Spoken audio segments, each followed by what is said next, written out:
दोस्तों, हिंदू धर्म में कई सारे व्रत और पर्व बताए गए हैं, लेकिन उनमें से एक व्रत ऐसा है जिसे स्वयं भगवान श्री हरि विष्णु का प्रिय माना गया है और वो है एकादशी का व्रत।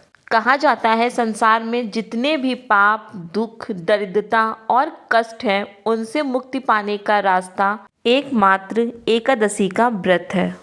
पुराणों में वर्णन मिलता है कि जब अधर्म बढ़ गया, जब दुष्ट शक्तियां देवताओं और मनुष्यों को सताने लगी, तब स्वयं भगवान विष्णु ने एक दिव्य शक्ति को जन्म दिया, जो आगे चलकर एकादशी देवी के नाम से प्रसिद्ध हुई।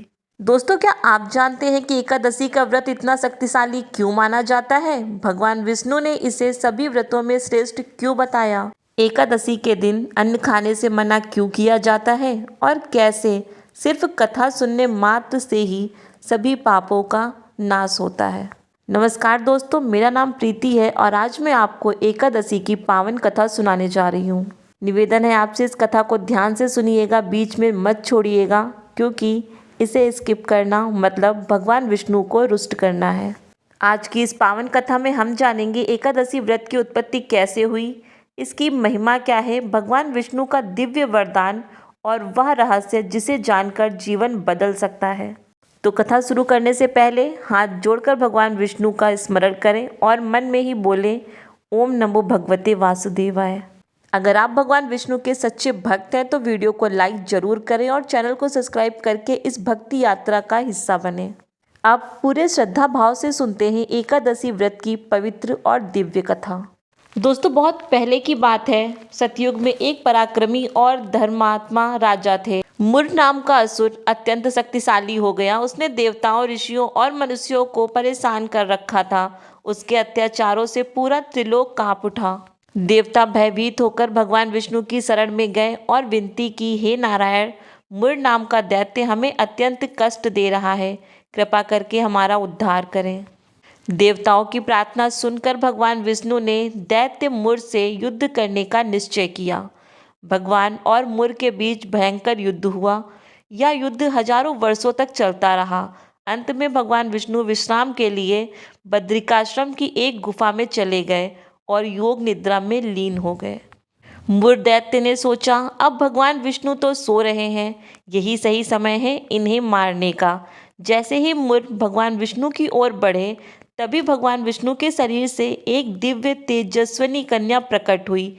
वह कन्या तेजस्वी, दिव्य और अद्भुत रूप वाली थी। उस कन्या ने मुर दैत्य को ललकारा, हे दुष्ट, रुक जा। इसके बाद देवी और मुर के बीच भीषण युद्ध हुआ। दोस्तों, वह दिव्य कन्या अत्यंत पराक्रमी थी। उसके तेज से पूरा आकाश प्रकाशमय हो उठा।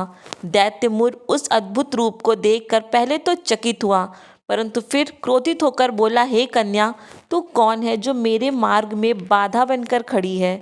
क्या तू जानती नहीं मैं कौन हूँ? कन्या ने निर्भीक स्वर में उत्तर दिया, हे दुष्ट मुर, मैं धर्म की रक्षा के लिए प्रकट हुई हूँ। आज तेरे अत्याचारों का अंत होगा। यह सुनते ही मुर दैत्य क्रोध से भर उठा। उसने अपने भयंकर अस्त्र शस्त्रों से उस कन्या पर आक्रमण कर दिया। तभी उस कन्या और मुर के बीच भीषण युद्ध प्रारंभ हो गया। युद्ध इतना भयानक था कि आकाश में गर्जना होने लगी, पृथ्वी कांप उठी। देवता ऊपर से यह दृश्य देखने लगे। मुर दैत्य बार बार अपने मायावी अस्त्र चलाता, परंतु वह मायावी कन्या हर वार को सहजता से विफल कर देती। अंततः वह क्षण भी आया जब देवी ने अत्यंत वेग के साथ अपना दिव्य अस्त्र चलाया और एक ही प्रहार में मुर दैत्य का वध कर दिया।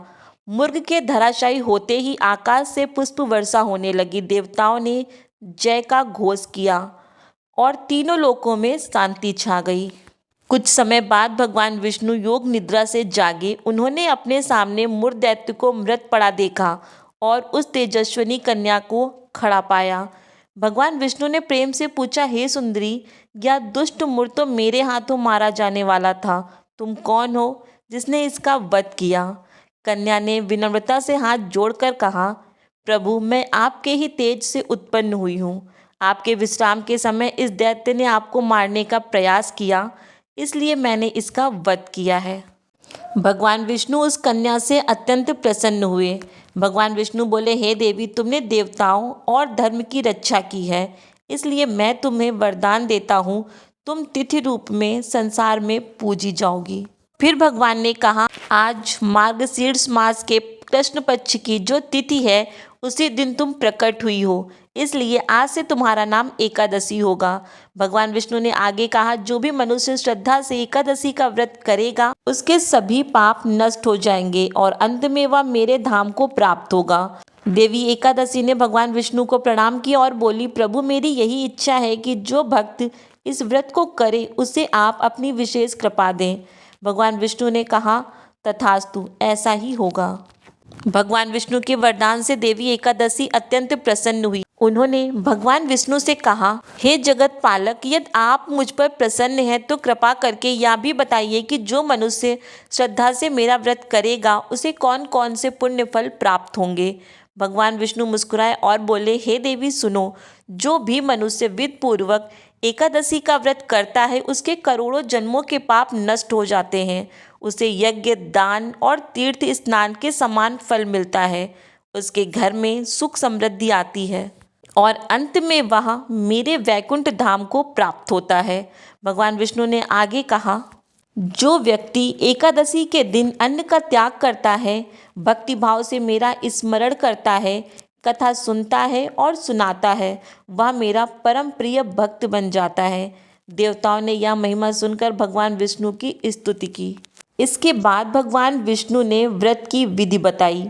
उन्होंने बताया, एकादशी के दिन प्रातःकाल स्नान करके स्वच्छ वस्त्रों को धारण करें, भगवान विष्णु का पूजन करें, व्रत का संकल्प लें, दिन भर भजन कीर्तन और कथा श्रवण करें, ध्रुवदशी के दिन व्रत खोलें। भगवान बोले, हे देवी, जो मनुष्य इस प्रकार व्रत करेगा उस पर मेरी विशेष कृपा बनी रहेगी। और इसी के साथ व्रत ना करने का परिणाम भी उन्होंने बताया। भगवान विष्णु ने चेतावनी देते हुए कहा, जो मनुष्य जानबूझकर एकादशी के दिन अन्न खाता है वह अनेक पापों का भागी बनता है, उसे दुख भोगने पड़ते हैं। यह सुनकर देवी एकादशी ने प्रण किया कि वह सदा भक्तों का कल्याण करेंगी और उन्हें भगवान विष्णु की भक्ति की ओर प्रेरित करेंगी। दोस्तों, पुराणों में कहा गया है कि जो व्यक्ति एकादशी का व्रत करता है, इसकी कथा को सुनता है और दूसरों को सुनाता है, उसे पापों से मुक्ति मिलती है, मन की शांति मिलती है और अंत में मोक्ष की प्राप्ति होती है। दोस्तों, यह थी एकादशी की पवित्र कथा और उसकी संपूर्ण महिमा। जो भी भक्त श्रद्धा से यह व्रत करता है उस पर भगवान श्री हरि की विशेष कृपा रहती है। कहा जाता है कि जो भी भक्त श्रद्धा भाव सच्चे मन से एकादशी का व्रत करता है उसके जीवन के दुख, दरिद्रता और कष्ट धीरे धीरे समाप्त होने लगते हैं। एकादशी केवल उपवास नहीं है, यह मन, वाणी और आत्मा को पवित्र करने का दिन है। अगर आपने आज की पूरी कथा श्रद्धा से सुनी है तो भगवान विष्णु की कृपा आप पर और आपके परिवार पर जरूर होगी तथा आपके जीवन में सुख, शांति और समृद्धि भी आएगी। दोस्तों, कमेंट में जरूर लिखें जय श्री हरि विष्णु, ताकि यह भक्तिमय ऊर्जा सभी तक पहुँचे। साथ ही अगर आपको ऐसी धार्मिक कथाएं, व्रत कथा और भक्ति से जुड़ी सच्ची कहानियां सुनना अच्छा लगता है तो वीडियो को लाइक करें, चैनल को सब्सक्राइब करें और बेल आइकन को जरूर दबाएं ताकि अगली पवित्र कथा आपसे छूट न जाए। आप सभी भक्तों को दिल से धन्यवाद। भगवान विष्णु की कृपा आप पर और आपके परिवार पर सदा बनी रहे। हम फिर मिलेंगे एक नई भक्तिमय कथा के साथ। तब तक जय श्री हरि विष्णु।